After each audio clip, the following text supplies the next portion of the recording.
All right, folks, ready to dive into some seriously deep stuff. Today we're tackling Charles Sanders Peirce. Oh, a fascinating choice. This guy, this philosopher, well, he didn't just like dabble in logic. He kind of, Reinvented it. yeah, reinvented it. And here's the thing, his ideas are still super relevant. Like even today, they're popping up in places you wouldn't expect, like computer science. And even get this, they're shaping how we think about thinking itself. Pretty meta, right? So we're going deep, really deep, into the Stanford Encyclopedia of Philosophy, their entry on Peirce's deductive logic. Oh, excellent source. Yeah, we're talking the real deal. So strap in. All right, well, one of the most fascinating things about Peirce is how he saw right through the limitations of, the old logic system, the one everyone had been using for centuries, Aristotelian logic. Right, the classic stuff. It was all about those simple subject-predicate statements, all birds have feathers, that sort of thing. Yeah, yeah. Useful, but kind of basic. Exactly basic. But Peirce realized it just couldn't handle the real complexities of human thought. Like, imagine explaining a love triangle using only those basic statements. Ha! You'd miss all the good stuff. All the juicy drama. Right, it's like trying to explain a symphony with just one note. Aha, yeah. Peirce saw that relationships, things like taller than, loves, is a sibling of, these are essential to how we think, to how we argue. But traditional logic, it just couldn't grasp it. So he was like, hold on, there's a whole universe of reasoning here that we're missing. Exactly. He saw the gap and he set out to create a system that could actually bridge it. So, like a logic rebel, breaking free from the old rules. Absolutely. A rebel with a cause, you could say, and that cause was to develop what he called a logic of relations, a system that could formally express, all those intricate connections between things. And let me tell you, this was huge. This was a game changer. A total game changer. It laid the groundwork for pretty much all of modern logic as we know it. Okay, wow. I'm starting to see where the whole explain thing comes in. Like, if you can express relationships more precisely, you can really explain things at a much deeper level. You're spot on. That ability to formally represent relationships was a breakthrough. Think about it. Before Peirce, it was like trying to explain, say, causality. The idea that one thing causes another. Cause and effect. Right. It was so difficult to express that in a logically rigorous way. But with his logic of relations, suddenly you could start to unpack those cause and effect connections with way more precision. It's like he gave us a whole new language to explain the why behind things. Exactly. A language built on relationships. But hold on, didn't he also go beyond words and symbols? I've heard about these existential graphs, a system where he used diagrams instead of the traditional notation. Oh, you're talking about one of the most mind-blowing parts of Peirce's work. He was way ahead of his time. He really saw the power of using visuals to represent logic. He believed that diagrams could make these, often very complex arguments more intuitive, easier to grasp. Like easier for the human brain to wrap its head around. Exactly. He understood that we humans were visual creatures. We think in images as much as we think in words. Okay, so this is where I'm really seeing the explain focus come into play. So, like, can you give us an example of how these existential graphs actually work? Like, how do they make something easier to explain? Sure. Imagine you're trying to explain something like inheritance in biology, how traits get passed down from parents to offspring. Okay, got it. Now, you could try to write that out as a bunch of, logical statements using symbols and all those quantifiers we were talking about, but it would be pretty tough to follow. But with Peirce's existential graphs, you could actually draw it out.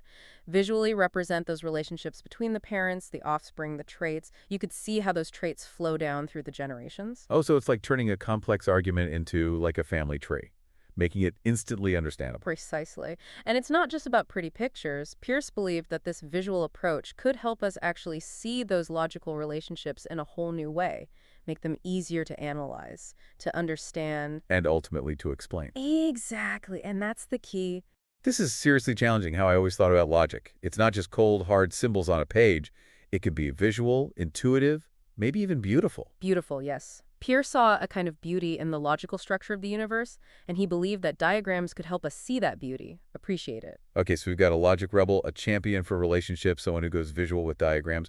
This is already way more exciting than any logic textbook I ever encountered. But wait, there's more, right? He even questioned the whole idea of truth itself. Oh, he did not shy away from the big questions. He explored what's called triadic logic, challenging the traditional idea that every statement is either true or false.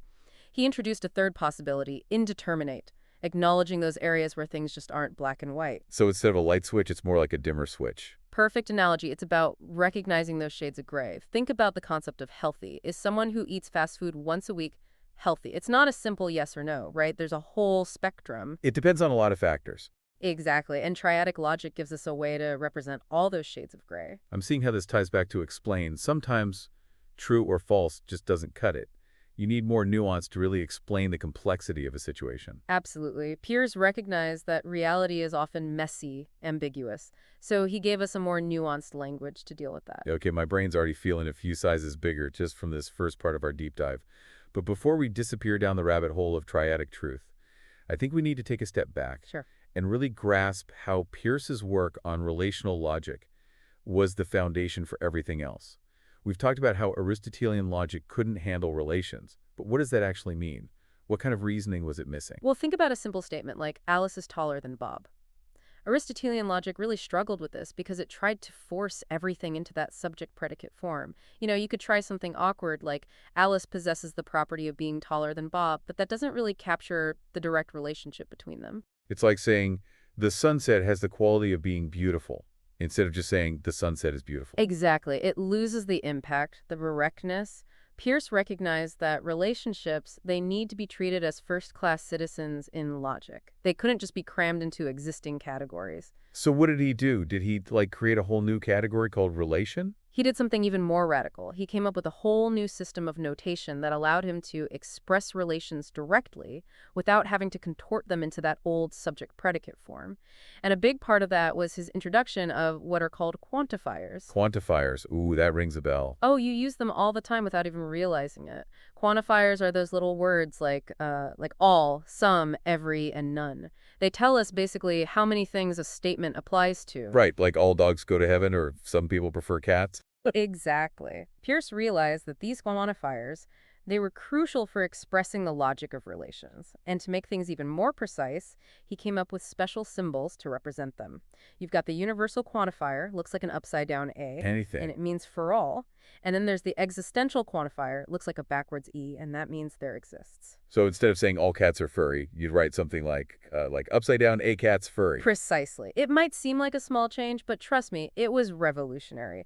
It allowed logicians to express incredibly complex ideas with a whole new level of precision.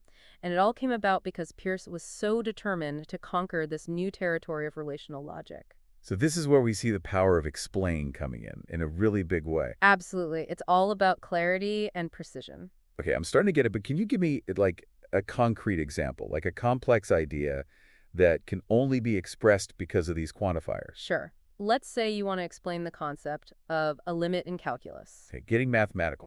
which is, essential for understanding how things change over time, how they approach a certain value. Before Peirce and his quantifiers, expressing that concept with any real precision was incredibly difficult. But with quantifiers, you can say something like, for any arbitrarily small positive number, there exists a point beyond which the function's value remains within that small number of the limit. Okay, that's a mouthful. It is, but it captures the essence of the concept in a way that just wasn't possible before. I see how those quantifiers are doing some heavy lifting. You can talk about any number and some point, and that makes the whole statement so much more powerful. Exactly. It's about capturing those subtle but crucial differences. And this is just the beginning, right? Oh, just the tip of the iceberg. Once you start combining the quantifiers and relations, you can express an amazing range of ideas. Concepts like continuity, infinity, even the very nature of space and time, things that were just unimaginable before Peirce. This is like the matrix of logic. Haha, in a way, yes. But I have a feeling Peirce wouldn't stop there. This is where those famous existential graphs come in, right? You're right on track. Peirce wasn't content with just coming up with new concepts. He had to find new ways to represent them. To make them visible. And that's where his existential graph, or EG for short, come into play. Okay, the idea of a visual logic system, it's super intriguing, but before we get lost in diagrams, maybe we should take a quick break, let everyone process this. Sounds good. A chance to digest all this amazing information. We'll be back soon to dive into the world of Peirce's visual logic. Stay tuned. Don't go anywhere. Welcome back, everyone, to our exploration of Charles Sanders Peirce, the logic revolutionary. Last time, we left off with Peirce's, that groundbreaking work on the logic of relations, and of course those handy quantifiers he invented. Yeah, the alls and the soms. Right, to help express those those more complex ideas with real precision. So, are you ready to see how he took those ideas and made them visual? Oh yeah, we were just getting into those existential graphs, those EGs. The whole idea that you can, express logic with diagrams, not just symbols, It's pretty mind-blowing, right? totally. It really shows how brilliant Peirce was. He recognized the power of visual thinking, especially for something, as abstract as logic. And it's not like he just, played around with diagrams. He actually developed, well, a whole system, actually multiple systems, for representing these logical relationships visually. So we're not talking about just drawing a Venn diagram or two. Nope, this is way more sophisticated than that. This is a whole other way of thinking about logic. So where do we even begin? Well, a good place to start is with his alpha system, which deals with propositional logic. That's, the logic of those basic statements and how they connect. So like, the sky is blue or cats are furry, right? These are perfect examples. So how do you turn those into diagrams? Peirce's approach is really elegant, actually. He represents each proposition, each statement with a written word or phrase. So the sky is blue, you'd simply write, the sky is blue on the sheet. Okay, pretty straightforward. Right. But of course, logic gets more complicated than just stating facts. What happens when you want to connect those statements? Say things like and or not. Get those logical operators in there? Exactly. Well, Peirce uses the spatial relationships on the sheet to represent those connections. So to express and, the idea that two propositions are both true, you'd just put them next to each other. So the sky is blue and cats are furry would become like two separate things on the sheet just next to each other. Exactly. The placement, the actual position on the sheet, it carries logical meaning. Pretty cool, huh? Very cool. But what about negation, like the not idea? How do you show that something isn't true? For that, Peirce uses this concept called a cut. It's basically a closed curve, a line that encloses the proposition that you want to negate. So the sky is not green would be, you'd write sky is green, and then you draw a cut around it. So the cut is like a visual not symbol? Precisely. Okay, I'm starting to get it. But so is that all there is to this alpha system? Just writing out propositions and drawing cuts around them? You'd be surprised how much you can express with just those two elements. You can build up some really complex logical statements by combining propositions, cuts, and using those spatial relationships between them. All right, color me impressed. But, logic gets even more sophisticated than just propositional logic. We were talking earlier about first-order logic. The one with those powerful quantifiers, like all in sum. Ah, yes, and that's where Peirce's beta system comes in. It's designed to handle all those complexities of first-order logic, and this is where his visual approach really shines, because he doesn't just come up with, new symbols for the quantifiers. He actually uses those spatial relationships within the graph itself to represent them. Okay, now that sounds super abstract. Can we get like a concrete example? Sure, sure. Let's stick with our cats for now. Always a good choice. How would you say all cats are furry in Peirce's beta system? Well, first you would represent the category of cats with a line. Think of it as, like a visual variable. Okay, a cat line. Exactly. Then you would attach the property of furry to that line, maybe, write it next to the line or enclose it in a little loop connected to the line. So it's like visually saying, here's this thing, a cat, and it has the property of being furry. Yes. But to say that this applies to all cats, well, that's where that cut comes back in. The trusty cut. Right. In the beta system, the cut takes on this new role. Instead of just, negating a single proposition, it can enclose a whole section of the graph.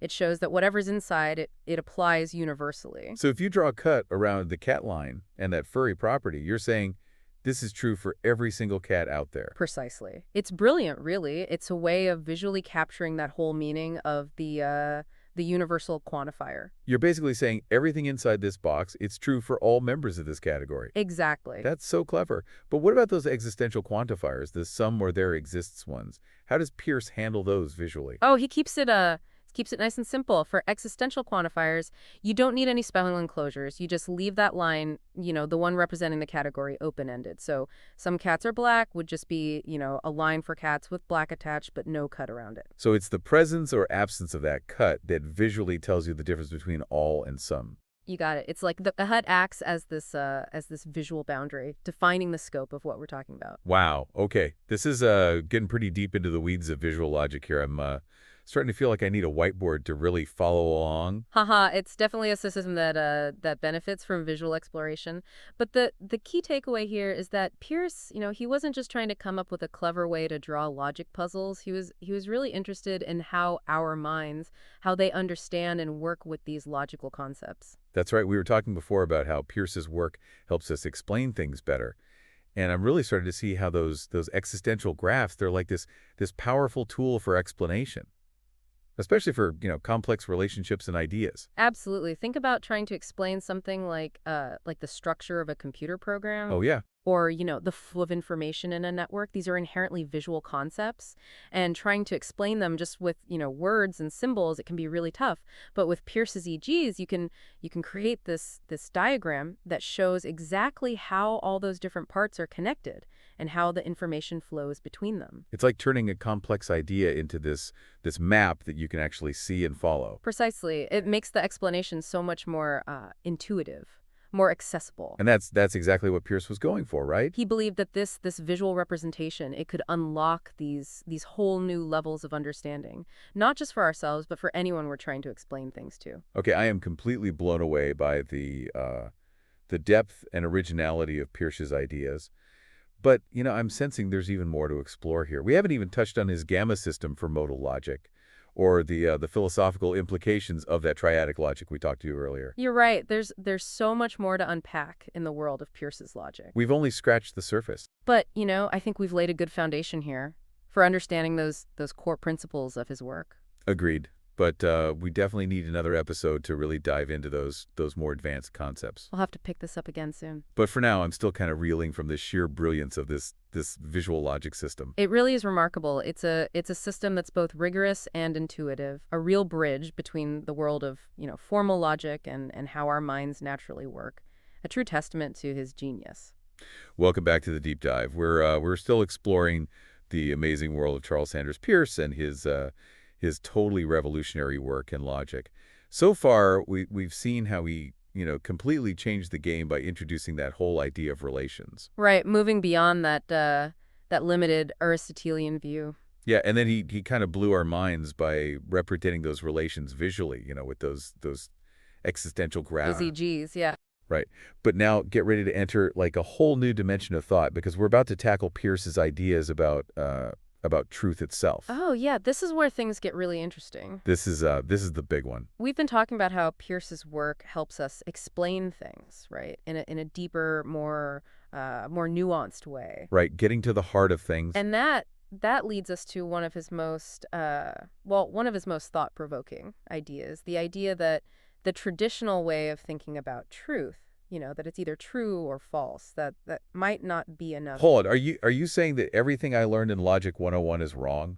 Not necessarily wrong, but maybe incomplete. See, Peirce argued that there are situations, where that classic true or false framework it breaks down. Okay, give me an example. Help me wrap my head around this. Okay, think about those philosophical brain twisters, like the ship of Theseus. If you gradually replace every single part of a ship, is it still the same ship? Ooh, yeah, that one always gets me. Or the Sorite's paradox. If you remove one grain of sand from a heap, when does it stop being a heap? These examples, they show us that sometimes things just aren't so clear-cut. Yeah, those paradoxes always make my head spin. So what did Peirce propose? What's the alternative? Well, he introduced this idea of a third logical possibility beyond true and false, which he called indeterminate. It's a way of acknowledging that there are gray areas, fuzzy boundaries, where you just can't neatly say something is one or the other. So instead of a world of black and white, we're dealing with shades of gray now. Exactly. Peirce recognized that so many of the concepts we use every day, they're inherently vague. Think about, words like tall or wealthy or even happy. These concepts, they don't have like precise boundaries. So it's all relative, right? Exactly. There's a spectrum, a continuum. And trying to force them into this binary framework, it leads to all sorts of problems. Yeah, it's like trying to define, love as simply yes or no. You can't capture the complexity of the experience. Precisely. So Peirce, he wanted to develop a logic that could handle those more subtle shades of meaning. So how did he formalize this whole indeterminate thing? Did he come up with a new symbol for it? He did. In his system of triadic logic, he introduced the symbol L to represent this third truth value, alongside, T for true and F for false. So it's like he expanded the language of logic itself to better, reflect the the nuances of reality. That's a great way to put it. He saw triadic logic as a more accurate way, a more powerful way, really, to represent and reason about the world. And this brings us back to that idea of explain, right? Right. Explain. By embracing this concept of indeterminate, we can explain things in a more complete way, a more honest way, even acknowledging those areas where things just they aren't so black and white. Yeah, it's about being honest about the messiness of the real world. Exactly. So I'm going to see how this works in practice. Like imagine you're a doctor trying to explain a patient's prognosis. Okay, yeah. In some cases, it might be clear that the outcome is going to be positive or negative, but a lot of times there's a ton of uncertainty. Right. It's rarely a sure thing. Right. So using triadic logic, you could say something like the probability of a full recovery, it's indeterminate, which is way more accurate than trying to force it into that true or false box. That's a great example. It really highlights how important it is to be honest about the limits of what we know and the inherent ambiguity of so many real-world situations. Triadic logic gives us the tools to express that uncertainty in a way that's rigorous and meaningful. Precisely. It allows us to be both precise and humble at the same time. This is seriously changing how I think about the whole nature of truth and knowledge. It's so tempting to want those clear-cut answers, but Peirce is reminding us that sometimes the most accurate answer is just it's complicated. And that's okay. It's a recognition of the complexity of the world we live in. Wow, this deep dive has been quite a ride. We started with basic logic, went into the world of visual diagrams, and ended up questioning the very nature of truth itself. It's amazing, isn't it, how Peirce's work it spans across all these different areas of thought. He was a true pioneer. A true visionary. I'm leaving this conversation feeling like my mind has expanded in ways I never thought possible, and I have a feeling I'll be coming back to Pearson's ideas, again and again. Me too. There's always something new to discover in his work. And that's what the deep dive is all about, right? Encouraging our listeners to keep exploring, keep questioning, and keep pushing the boundaries of their own understanding. To keep diving deeper. Exactly. So until next time, stay curious, folks. 69.